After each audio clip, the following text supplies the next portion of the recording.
এই পশ্চিমবঙ্গে তৃণমূল পার্টি পরিকল্পিতভাবে মুসলমানদের মধ্যে সাম্প্রদায়িক মানসিকতা তৈরি করার জন্য আপ্রাণ চেষ্টা করছে। যেখানে যেখানে তৃণমূলের অবস্থা খারাপ হতে পারে সেখানে সেখানে এখন থেকে তারা সাম্প্রদায়িক সুশ্রীতা শুরু করেছে। দেখানোর চেষ্টা করছে সব জায়গায় বিজেপি করছে, কিন্তু তা নয়, সব জায়গায় বিজেপির ক্ষমতা নেই। এমন এলাকা আছে যেখানে বিজেপির কোনো ক্ষমতাই নেই, সেখানে উত্তেজনা ছড়ানোর চেষ্টা হচ্ছে তৃণমূলের পক্ষ থেকে। আমি বলেছি আপনাকে মোথাবাড়ির কথা। আমি কালকে গেছিলাম সারগাছিতে, সেখানে দেখলাম।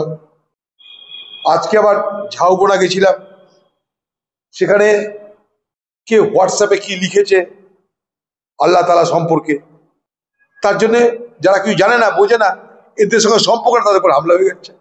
যারা ক্ষতিগ্রস্ত তারা বলছে যারা হোয়াটসঅ্যাপে লিখেছে তাদের বিরুদ্ধে ব্যবস্থা নিয়ে ঝামেলা মিটে যায়। আমরা কি করব? মানে মানুষকে অসহায় লাগছে।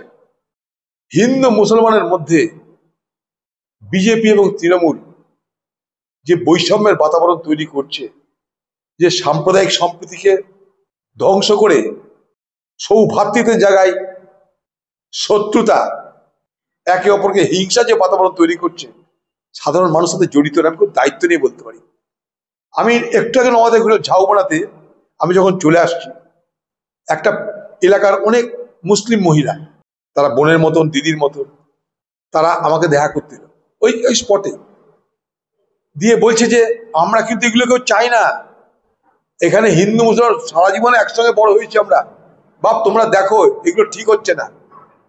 তারপরে সাধারণ মানুষ তারা না চাইলেও জোর করে তাদেরকে একে অপরের বিরুদ্ধে শত্রু বানানোর চেষ্টা হচ্ছে জোর করে।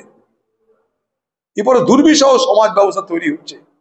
তা আমি এখানে দাঁড়িয়ে হাত জোর করে বললাম, কালকেও বলেছি, আপনার যাকে খুশি ভোট দিন, যাকে খুশি জেতান, কিন্তু ধর্মীয় সংকীর্ণতার দ্বারা প্রভাবিত না হয়ে আপনারা স্বাধীনভাবে যাকে খুশি ভোট দিন।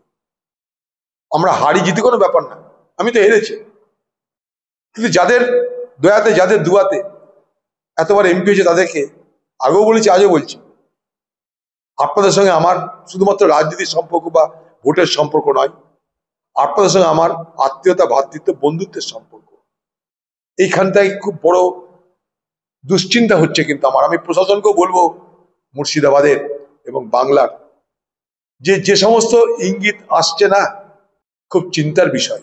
কখন, কোথায়, কিভাবে এই সাম্প্রদায়িক মানসিকতার বিস্ফোরণ ঘটবে, ততক্ষণে প্রশাসন কতটা প্রস্তুত থাকবে, এটা নিয়ে কিন্তু আমার দীর্ঘ প্রশ্ন আছে। কারণ খুব পরিকল্পিতভাবে দাঙ্গা লাগানোর চেষ্টা হবে। মাথায় রাখবেন, সরকারি মদত ছাড়া দাঙ্গা হয় না। গত লোকসভায় আমাকে হারানোর জন্য সরকারি মদতে দাঙ্গা হয়েছিল, আমি হেরেছি, আবার ভোট এসছে, আবার দাঙ্গা হবে, না হলেও করানোর চেষ্টা করা হবে। রমজানের মাস চলছে, আজকে আমার সঙ্গে যারা গেছিল সেই হিন্দু দোকানদারদের কাছে, তাদের মধ্যে রোজদার মানুষও ছিল, আমরাও ছিল, সবাই ছিলাম। আমি তাদেরকে বললাম সেখানকার মানুষকে, যে দেখেন রোজা মুখে তারা এসে সম্প্রীতির জন্য আপনার কাছে এসছে, কি হচ্ছে এটা? বাংলা টুডে নাও